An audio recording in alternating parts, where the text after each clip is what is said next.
Nous sommes réellement et effectivement au lycée moderne Cocody en gré. Regardez la souffrance de madame le proviseur et des professeurs. Ne cachez pas vos visages parce que l'histoire est têtue et on va retenir ça dans l'histoire. Ouvrez vos visages parce que les gens vont croire que c'est un montage. Regardez ici, messieurs et dames, ce n'est pas pour faire des buzz, mais c'est la réalité de notre lycée. Il n'y a pas de table banc. Regardez comment je suis assis. Il n'y a pas de table, il n'y a pas de banc. C'est la réalité de nos écoles.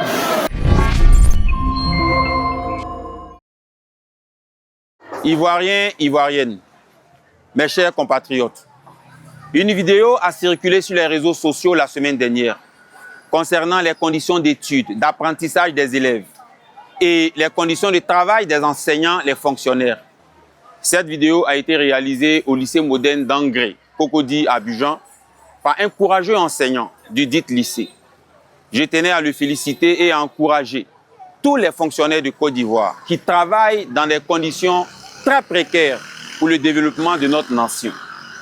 Cette séquence montre la réalité de nos élèves, la réalité de nos écoles, les conditions d'éducation de nos enfants et les tristes constats d'une école déconnectée des réalités du moment. Dans ce 21e siècle, un pays comme le nôtre ne doit pas continuer à éduquer et instruire nos petits frères, nos petites sœurs, nos enfants dans de pareils environnements. Les normes de ce nouveau monde nous imposent une éducation moderne. Si nous voulons avoir un jour des diplômés formés, capables de protéger et de développer la nation. Malheureusement, les décideurs de la Côte d'Ivoire ne s'en rendent pas compte. Premièrement, parce qu'ils sont dépassés par l'évolution du système éducatif actuel. Ensuite, parce qu'ils n'ont pas d'enfants qui étudient à Téini, à Kouivli ou à Zagné. Et enfin, la plupart de leurs enfants étudient dans des écoles en France, aux États-Unis ou au Canada. En effet, leurs enfants ont beaucoup de chances de ne pas patauger dans des porcheries qu'on appelle écoles.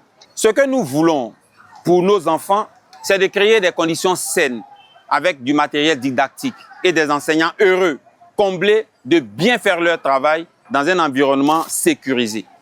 C'est pour cela, chers citoyens, je vous appelle à nous unir pour mettre fin à cette déshumanisation de nos enfants, pour prendre enfin des décisions de créer des écoles modernes et attrayantes.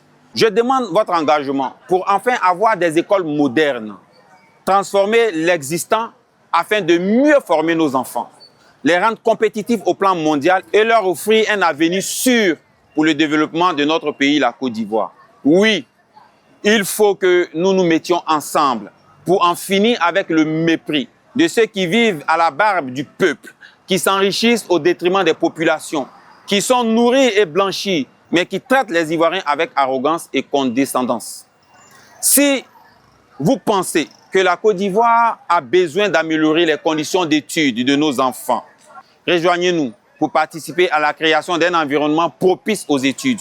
Si vous pensez que l'éducation de nos enfants doit se moderniser pour sortir de sa sclérose, rejoignez-nous pour apporter la modernisation. Si vous pensez que notre école mérite mieux, c'est le moment de nous unir afin de donner à notre école ses lettres de noblesse. Vive l'école ivoirienne, vive la Côte d'Ivoire, je vous remercie.